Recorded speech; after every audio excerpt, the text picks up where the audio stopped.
The following is an introduction with Tommy McKerney of the Peadar O'Donnell Socialist Republican Forum, a former hunger striker himself, and we begin the conversation on hunger strikes across generations from Ireland to Britain. We're very lucky to have with us this evening Tommy McKerney, who is going to give us an analysis and an update on this evening's programme. Tonight we're going to look at the situation in Britain that is unfolding right now at this moment in time, where there are numerous prisoners being held captive in British jails, 7 of whom are currently on hunger strike. And the situation is escalating. It is not becoming any better. There doesn't look like there's any sign of a resolution to date. And to add to this awful injury and this violence is the fact that mainstream media has completely blacked out anything to do with what's unfolding. Tommy, it was great to see that you were actually in London at the weekend at a conference with some of the prisoners' families and friends. That was very important. You might give us an update of the current situation, and then we might go into an analysis, because as most people will know, you yourself undertook a hunger strike in 1980 and will have first-hand experience of what this is like and being pushed to this limit as well to seek justice. At the moment, there are 7 hunger strikers in Britain. 2 of them at least are on the 37th day of their hunger strike, which means they're moving into quite dangerous territory. And as you have pointed out, there's little or no coverage whatsoever in the mainstream media. In fact, you would have to assume that there's been a blackout. The British state has exercised its authority to prevent any coverage of this hunger strike. The hunger strike has quite significant support from within the community of pro-Palestinian activists, are supportive, but quite anxious to publicise the fact that their activists are in prison, and in prison really in many ways to cover up for British state's involvement in the genocide in Gaza. I mean, it's a bizarre situation where a group of people who took non-violent protesters, and some of whom had most could be charged with criminal damage to airplanes that were being used to support the genocide. It's a bizarre situation where they are in prison and deemed terrorists when the state that are supporting genocide in Palestine are supposed to be righteous and upholders of the law. It's an absolute reversal of the truth and of the facts. Now, compounding the matter is that several of those on hunger strike and several of the prisoners, the Filton 24, have been in custody for a lengthy period of time, up to 2 years, on remand, and are expecting maybe another 2 years before they will be sentenced. Now, this is contrary to the presumption of innocence. In fact, there's a presumption of guilt, which runs counter to what is supposed to be British justice. British justice is an oxymoron at the moment and has for long been.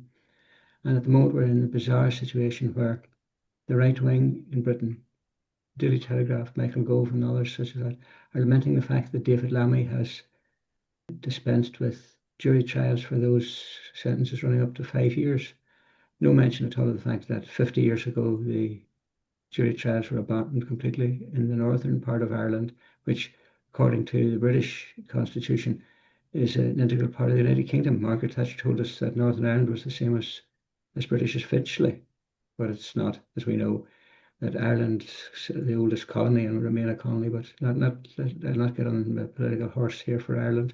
We're talking about our Palestinian brothers and sisters who are on those campaigning for it. And let's not forget that we have a very brave young Irishman on hunger strike from Ballymena as well, who has taken the cause of Palestine to his heart. I believe we'll be hearing hopefully from his father tonight as well. These people are engaged on a very desperate action. The British state has behaved abominably.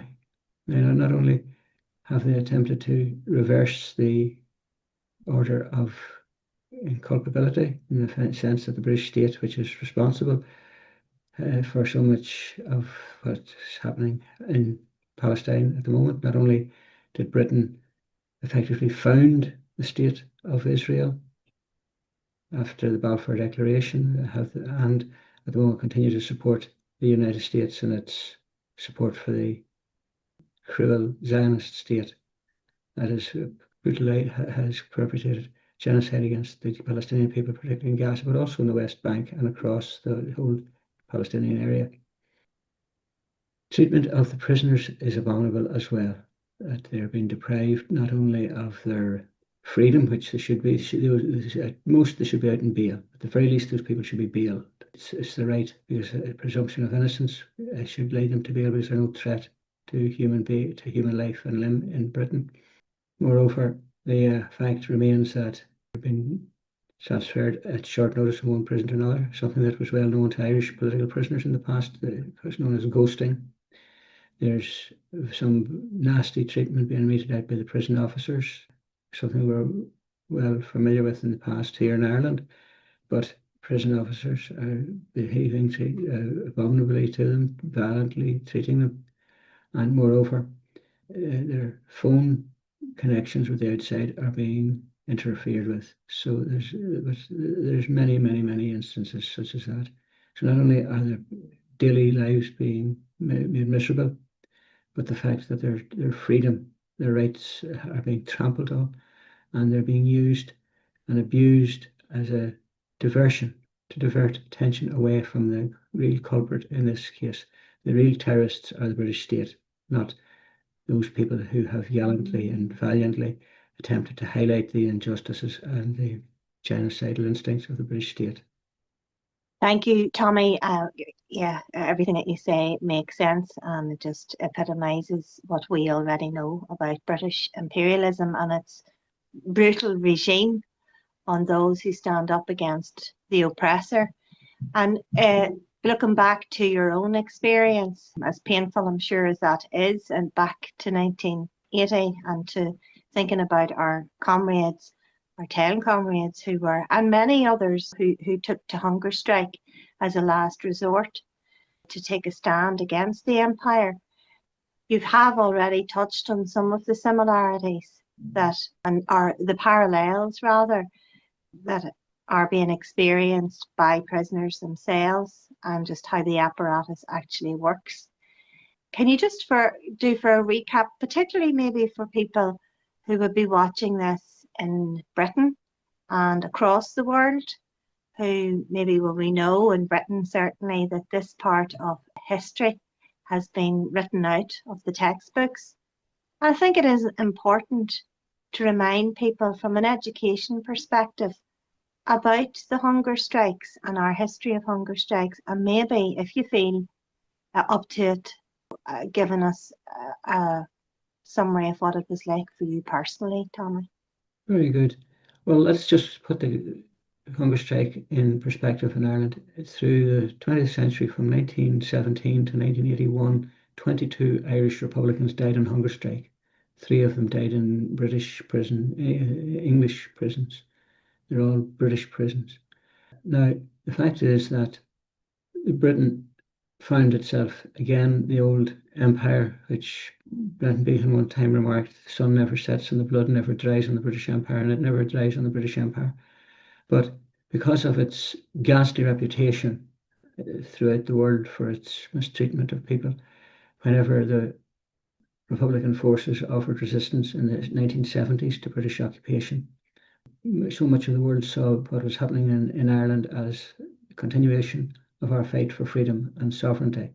So to redefine the narrative, the British decided in the middle 70s to define Ireland's fight for freedom as a criminal enterprise. If you like, to demonstrate this with photo opportunities, they intended to define Republican prisoners as criminals, to put them in cellular confinement, prison uniforms, and make us do prison work. so they could actually photograph and show this to the world. Here we have them, prisoners. They're not political prisoners, they're not prisoners of war, they're common criminals. Now, keeping in mind that with their failure to succeed with internment, which was defined across the world as injustice, obviously internment of a trial, they decided then to change the rules, introduce the diplomat court system, no jury, one judge, inverted rules of evidence, which meant that a statement being offered by the prosecution, the defence had to prove that it was made legally and voluntarily, which is quite impossible to do. So we had the conveyor belt from captivity right through to the prison system.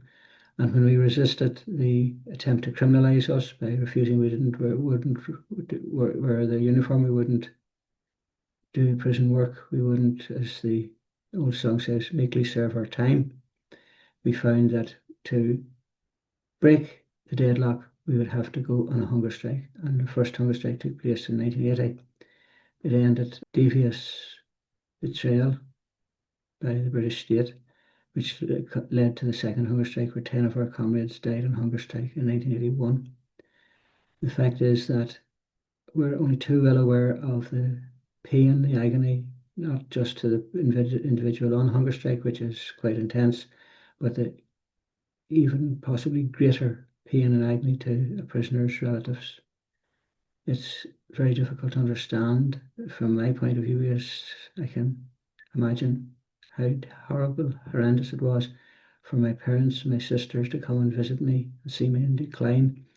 I could only imagine the horror that it is for relatives, and then eventually to lose a relative on a protracted hunger strike. It's devastating to lose for a relative or a sibling to be lost. And a car accident, a sudden shattering accident is horrendous. But to see them die over a period of time, I think is even worse. And that's what people are facing at the moment in prison in England. Not only is the prisoner on hunger strike suffering and will continue to suffer, but his relatives or her relatives will. And keep in mind, several of the hunger strikers are female, which is something different. And you have to huge credit, respect for all of those undergoing this agony and their grieving relatives and friends. Thank you very much, Tommy. You really have been able to blend actually two stories together very coherently, and to be able to look at present conditions and what people are experiencing now in English jails, and then to be able to speak about our own experiences here in Ireland and your own so selflessly, actually, with regard to the impact on everyone else and not yourself, typical of you, Tommy. Thank you very much, and we look forward to speaking to Jordan Devlin's father, Stephen Devlin, and to get a further update on the situation right now. But I think it's really important. This is a very serious programme tonight. Very, very important to get this message out far and wide. We cannot underestimate the seriousness of this situation that is unfolding before our eyes. We'll leave it there, Tommy. Thanks very much. Thank you, Roisin. Thank you for the opportunity. And the conversation didn't end there. It picked up again with Barry Murray of the Peadar O'Donnell Socialist Republican Forum, who spoke with Stephen Devlin, the father of Jordan Devlin, who is currently incarcerated in Belmarsh Jail. His crime? Opposing genocide. We were joined also by Francesca, a representative from Prisoners for Palestine. So you're all very welcome this evening to another Monday evening with us and with myself, Roisin, from Social Rights Ireland and the Peadar O'Donnell Socialist Republican Forum. And with us we have Barry and Tommy as well, who's left a message earlier today. He was actually in London at the weekend and with Bernadette McCalskey, and they did a very important conference. They had one there that was very successful, and it's all about promoting what is happening. We're delighted, but obviously very sad, Stephen, under the circumstances, to have you here with us. And we want to first of all extend our solidarity to you as a father and that's from one parent to another, Stephen. It's unimaginable. I can't imagine what you must be going through, what Jordan is going through. And for those of you who mightn't be aware, Jordan is a Palestine activist who is currently in prison under terrible conditions. And we're going to speak to his father, Stephen, about that, but also we want to highlight the plight of the hunger strikers, two of them who are in very critical condition as well in hospital. And we'll talk to you, Barry, in a wee while about that. So, Stephen, without further ado, if you just want to speak like yourself and tell us, give us an update of what's happening. Thank you. Well, to start with from the start, Jordan and 5 other activists went into Elbit Systems in Bristol, Bolton, Bristol, and destroyed our weapons that was put in front of them that they were able to destroy, dismantle. They were arrested on the scene. They didn't try to escape or anything. They held their hands up, trying to highlight the genocide that was going on. They were arrested and they disappeared off the face of the earth for 5 full days. We had no contact at all. Solicitors had no contact. We didn't actually know where he was, whether he was arrested or not. It was only because one of the Palestine Action activists got in touch with us and told us where he was. Otherwise, we wouldn't have known. I'm still actually waiting for the police to get in contact with me to say that he was arrested, and that's 16 months ago. He was remanded in prison, and that's really a downfall there, because we weren't allowed to get in contact with him for 3 months. He wasn't able to ring out. We weren't able to ring in. He couldn't get messages out. His sister Brooklyn was actually banned from seeing him for 4 months. They didn't even give an explanation. They just banned her for 4 months.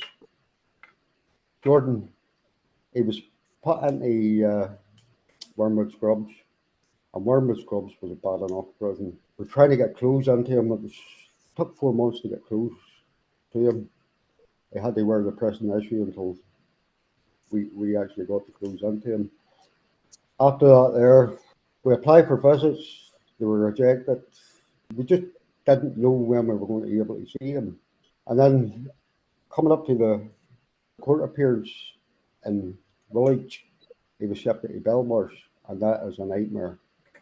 Belmarsh, he was able to work in Wormwood Scrubs, which kept his mind a wee bit occupied. It was only a couple of hours a week, but it was keeping his mind occupied. Shifted to Belmarsh, he has nothing. They're very, very strict in Belmarsh. When he has to appear in court, he has to get strip searched. He goes through a scan. He goes to court, comes back, strip searched again, goes through the scan. He told me it's very humiliating because there's people standing about while he's being strip searched. Well, it could be women prison officers, or it could be men prison officers. But that's the whole idea. They're trying to humiliate them. His meal, his meal's really non-existent. People have been writing into him, and it's been taking 6-7 weeks for him to actually get that meal. And Wormwood Scrubs, we were getting half an hour telephone call a week, and now we're down to 10 minutes. It's just, we're lost in communication with him. No sooner as he started speaking, the calls ended. He's starting to get really, really depressed now. With the hunger strikers, I'm sure every parent can understand this here. At the very start of this year, of the hunger strike, the names weren't mentioned. And we had no way of contacting Jordan. And Jordan had no way of contacting us to put our mind at ease. I was going through maybe a week thinking, is my son one of the hunger strikers? That would be a nightmare for me. Eventually, he did get to ring us after a week, but he still couldn't talk about the hunger strike. And we couldn't talk to him. We couldn't question him about the hunger strike because we knew there was somebody listening on the other line and we couldn't have that there. But eventually, he just blurted out that I'm not one of the hunger strikers. And honestly, God, you see the relief I felt. I felt like just crying, pulling my eyes out, because that's not what a parent would want for their child, the thing is, if the court case doesn't go well, if the verdict doesn't go well in January, there's a good chance Jordan will go on the hunger strike. There's another 23 waiting. There's 8 on the hunger strike now, and there's another 23 waiting. Hopefully, I'll not get to the stage of a death. I can't really say much more about that. Or, I know 2 of the hunger strikers are critically ill at the minute. And Cameron, he's not well either. That's really 3 of us in a bad condition. What we're really hoping for here is they're making a film about the hunger strike, but they need the funding to finish it. They've got half done. They need the rest of the funding to finish it, to get the message out there about people on hunger strike. Because the BBC, you can't depend on the media for any messages to do with Palestine or Gaza. They're just blinking everything out. And it's not only the blinking things out, it's the wording of things, the wording of the Palestine prisoners, to do anything to make them look bad. There hasn't been a good outcome yet from the media to highlight it. So we're a wee bit lost in that there. Well, Stephen, we've had many a Zoom call and a meeting regularly every week nearly, whether it's not a Monday, it could be a different day. I have to say, hearing you speak is extremely moving. I don't know where you get the strength from, Stephen, to carry on, but solidarity and thank you. I hope you can stay on, because just to let you know, when I spoke to Tommy earlier, what you've said resonated, because Tommy mentioned earlier, he said that the same tactics were used with the hunger strikers in 1980 and then in 1981, where they would send out any media coverage that did manage to make mainstream media presented the political prisoners as thugs, criminals, degenerates. The pictures, the images were deliberately created to manifest this kind of image, this really, I'm not even talking about an unsavory image, I'm talking about like a scary image. And that seems to be the only time that mainstream media pays heed to this, is when they can find an opportunity to do that. Yeah. But I mean, that's now a well-worn trope. We don't accept that. Thankfully, we are people. The mask is dropped, first of all, on Zionist Israel. I think people are far more aware, and those of us who've been involved for decades, or even recently for 2.5 years, now we see through mainstream media exactly, which is why it's important for your voice to be heard, and for every one of the prisoners to have an advocate who will come on and speak freely. Before I hand over to Barry, is there anything else you wanted to say on that, Stephen? I would like to hear Barry. Okay, thank you, Barry. You'll need to unmute first of all, and if there's a way, to draw parallels, even Barry, between what is currently happening now in English jails, where those who are incarcerated without proper legal behaviour or responsibility or anything like that are being seen as criminals and treated as criminals. And we're not talking about petty criminals. We're talking, treated like they are terrorists. I'm sure this must remind you of 40 years ago, Barry, but if we can draw the two narratives together in some way through your own analysis. Well, the first thing that I want to do is to express total solidarity with the Palestinian Action prisoners and their families in England from the Peadar O'Donnell Forum. I mean, the comparisons between what happened here in 1980 and 81 are frightening in a way, because here in the occupied 6 counties, we were an army fighting against British soldiers. I mean, there was actual physical violence, there was actual attacks on the system and on the so-called security forces. And I mean, it was for real, it was dangerous, it was there were deaths, over 3,000 of them. That's not the case with the Palestinian action prisoners on present day on hunger strike and in jails in England. I mean, their clear point is that they're passive and peaceful, which they are and which they should be and which is to be commended. But the system doesn't see it like that. And that's something that probably a lot of people out there, two things happen. First of all, the fall for the lie that these people are some kind of dangerous terrorists, and at the stroke of a pen, Palestinian Action becomes a terrorist organisation. And equally, at the stroke of a pen, it can be undone. We know that. We've seen it all over the world. We've seen it through human history. We know that happens. I mean, Nelson Mandela being the most classical example, a terrorist for 27 years, and suddenly he's the most feted leader in the world and the leader of a country. Menachem Begin, Michael Collins, Eamon de Valera, all of them were dangerous terrorists. And then suddenly, at the stroke of a pen and the political whim, there were leaders to be exemplified and exonerated in all shapes and forms.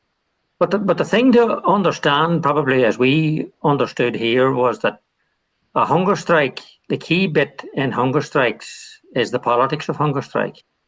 And that's anywhere. It doesn't necessarily even have to mean in Ireland or in England. It means anywhere. And the 5 demands were here in Ireland too, in the hunger strikes. But it's not about the 5 demands. It's bigger than that. It's part of a bigger and wider struggle against imperialism and occupation and colonialism as it was here. And it's the same in England, certainly the imperialist bit and the imperialist enterprises across the world, notably in Palestine and the genocide there. And as Tommy mentioned today, Britain's hand is very deeply involved in through the Balfour Report. And what you're hoping for through hunger strike is absolutely to get the 5 demands. But you're looking for more than that. You're looking to politicise the population, the wider population. And that's something that's more important actually in the long run than even the 5 demands. Now, we certainly, we're not making little of the 5 demands. And we certainly, the one thing that has to be said here at this point is that we certainly do not want any prisoner to die for any reason on hunger strike. It's a terrible atrocity for people to die on hunger strike, both for the person who dies and their families. I mean, it's just beyond words. But the reality is that the political prisoners, as I will call them in England with Palestine Action, are the symbol of resistance. They're the cutting edge of resistance, in fact, against injustice. And that was the case here as well. I mean, the hunger strikes here was against criminalisation of the struggle. And equally, the prisoners in England today are against the criminalisation of the Palestinian action and against the criminalisation of lawful protest and legitimate protest. But they're also against the abuse of power and their so-called democracy and their so-called laws. And the whole validity of the ruling class is being questioned, and unjust authority is being undermined. It also exposes imperial collusion with the US and Western imperialism, and all that is being questioned. And the wider population is actually questioning the role and the construct of the British state as it's presently constituted. And in the end, ultimately, the finger has been pointed at is that imperialism is for the powerful and wealthy capitalist class, the ruling class, and it has no interest whatsoever in the majority, the poor and working poor. And you would hope, and we would hope for the prisoners in England, that people, ordinary people, the majority, again, the poor and working poor, would become empowered and that they begin to understand that things don't have to be the way they are, and that there is an alternative, contrary to what Maggie Thatcher said. And that if it leads people to think and look about a new form of democracy, a decentralised people's democracy, and look at a new way of managing the affairs of state. The other thing is people become empowered and that we end up with a decentralised people's democracy. Ultimately, as I said, the genocide will pass, but activists and progressives and socialists in particular need to build now for the future.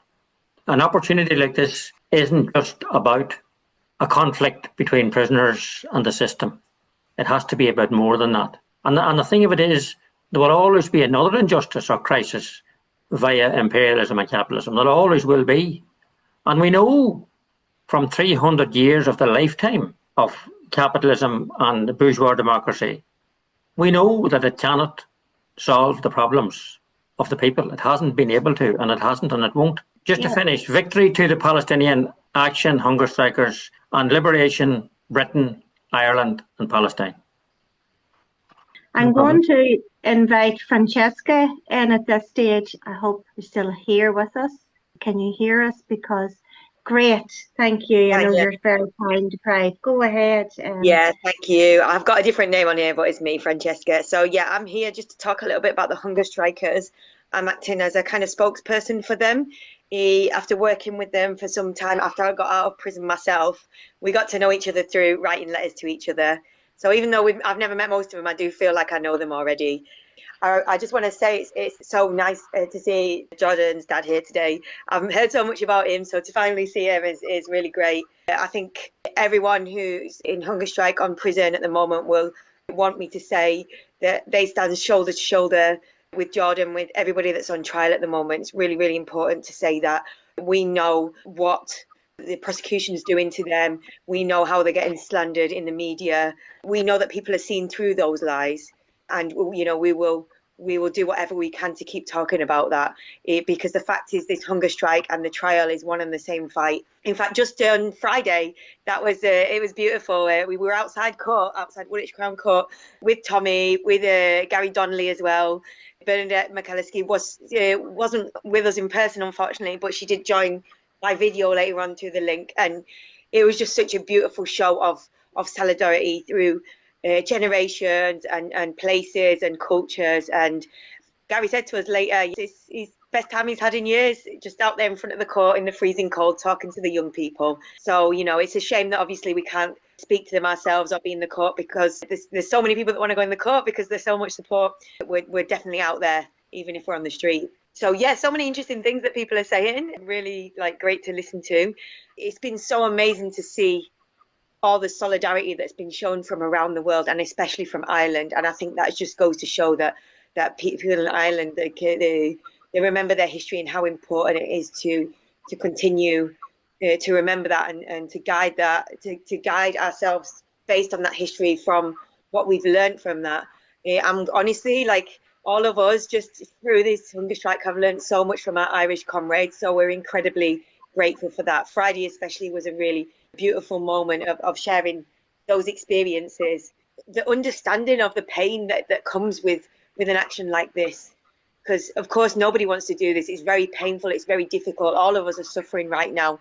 The hunger strikers are so firm in their resolve, and they understand that it's something that is absolutely necessary for them to highlight this, what's happening, and to get justice for themselves. And like somebody said, beyond the demands, this is about politicizing the general public and the people around them, and it's having an incredible effect. It's just in the last couple of weeks, the support campaign has just exploded beyond anybody's expectations. So even though we're not in the mainstream press, that's almost not the main point, right? And this is something, whenever they hear about these things, the solidarity, it really gives them physical strength to keep going. I'm sure, everybody here understands that. It's a real roller coaster, but anytime we get any good news, we make sure they find out about it, and it lifts us up as well, carrying each other through this moment in whatever way we can. I think that's all I can say right now.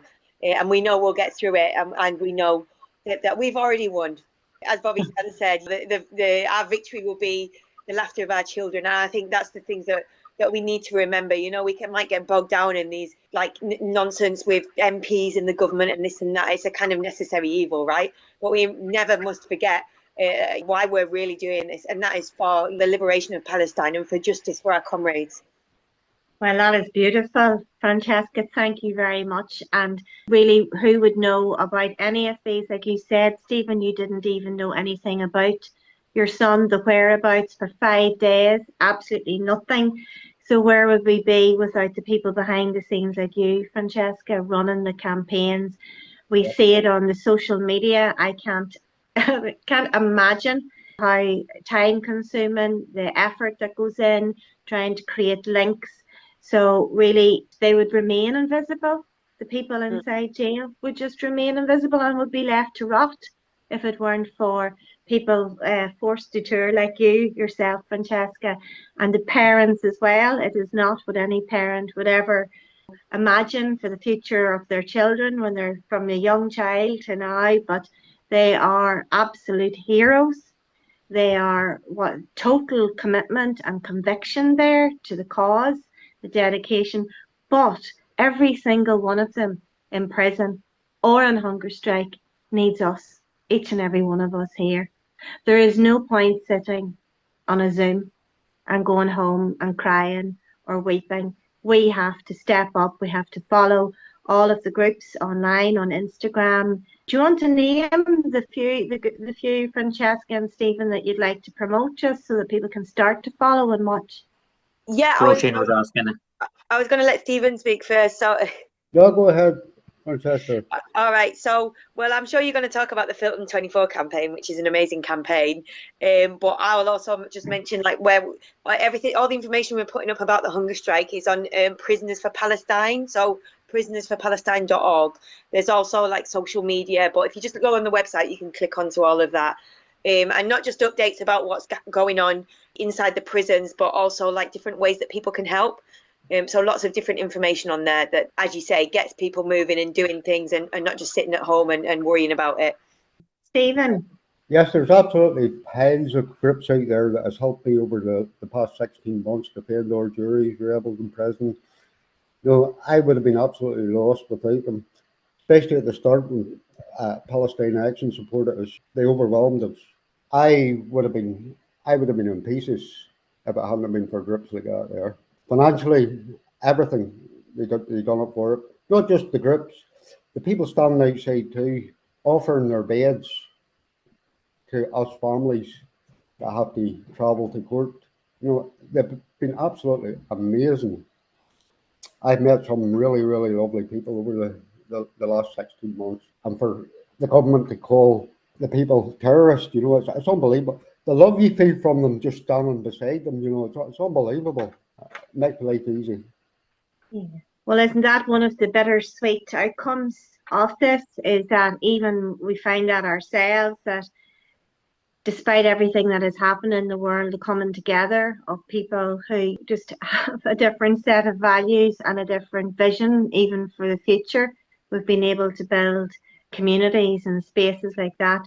That is very important. It goes beyond like Barry said, the 5 demands. Francesca, do you want to come in there? You have your hand up again. Yeah, I just want to come in to introduce Rahma, who's T's sister, who's currently on hunger strike. She's just joining us today to talk a little bit about what's going on with T. I think she's here in the background somewhere. Yeah. Hi, I'm Hello. Rahma. I'm T's sister, and today is day 30 of a hunger strike. And a little update about a hunger strike is she was hospitalized for 2 days, and she had to discharge herself against medical advice because she wasn't allowed to speak to her next of kin or her solicitor. And she's constantly feeling breathless, like even when she's sitting down, her limbs are aching, she's struggling to breathe, and she's feeling nauseous, and she's having headaches for weeks now. And during her first hunger strike, because now it's her second hunger strike, the prison guards called her a terrorist to her face, even though she hasn't been tried yet. And her trial is in April 2026. It would be almost 2 years on remand for her trial. And She actually knitted a scarf that had the colours black, white, red, and green, and they confiscated that from her during a visit and said because it was the colours of the Palestinian flag, and that made her go to adjudication, where she also bought another scarf with the colours blue and white, and she told them, like, by that logic, she might be knitting an Argentinian scarf or even an Israeli scarf. And like the prison guard was like to her, that's not the right shade of blue. And even on phone calls, she like constantly asked me about how the Palestinians are doing, like what's going on. And I don't really know what to say to her because they've said there's a ceasefire, but clearly not, because like today after school, I just see like a 3-year-old got killed by an IDF soldier because they posed a threat. It's literally a 3-year-old. Also, my sister's been such a great big sister to me, even from prison. She's been helping me constantly and she's been helping me in my education. I'm in first year of sixth form and she's tutoring me all over the phone, even during a hunger strike, which kind of shows like the person she is. So for the first 9 months of her imprisonment, she was at Bronzefield, and that was quite easy to go to. Now she got moved to Peterborough, so that's like 2 hours away, and it's like really difficult to go to, and it's really expensive. And they took her away from her like support, her like family, friends. So it's like really difficult to go visit her. But I'm thankful I get to visit her every week and I get to speak to her because I know that Palestinians that are being held in Israeli prisons, their families don't speak to them, don't see them, and they don't even know where they are. I'm quite grateful I still get to speak to her, see her. Thanks. And that's incredible. What a testimony, Rahma, to what beautiful words and solidarity, and what a great big sister you have. Gorgeous. And someday she's going to see this video, please God, and watch it back and hear those words from you, which are so powerful and so moving and so important to say. Like sometimes last week we had a conversation about education and the education system and how we learn, but actually the real learning takes place through life experiences like that and through the interactions with wonderful, courageous people like your sister. So much love to you and to T as Thank well. you. Francesca, if you want to come in, you have your hand up. Yeah, I was just gonna say I'm really sorry, but I have to dash because, as you said, we're really busy at the moment. But it was great to talk to you. Thank you for the invitation, and I hope I can come back again soon. Absolutely, and we'll be organising demos. I think the British Embassy deserves a good protest, a good rally there. So thanks very much, Francesca. Thanks. Take care. Bye-bye. Okay, Bye. Sloan.